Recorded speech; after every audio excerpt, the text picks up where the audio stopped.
یہ بیٹیاں جو ہوتی ہیں نا، ان کا بھی رویہ کو انوکھا ہوتا ہے ساری دنیا سے، انوکھا۔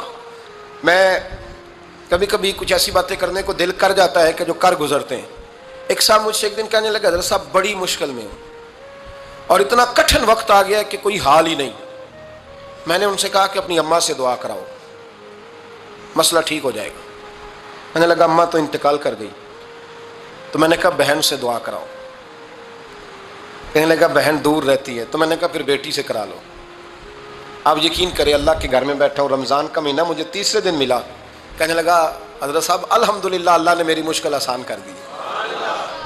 کہنے لگا یہ نسخہ آپ نے بڑا عجیب بتایا، پیر تو اس قسم کی باتیں نہیں نہ بتاتے، پیروں نے تو آپ کو پتا ہے دعائیں قید کر کے رکھی، صرف ہماری قبول ہونی ہے۔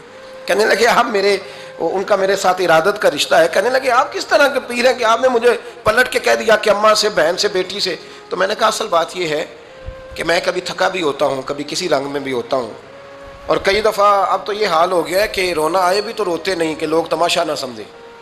کئی دفعہ آنسو چھپانے بھی پڑتے ہیں کہ لوگ اس کو اداکاری اور فنکاری ہی نہ سمجھنے لگ جائیں۔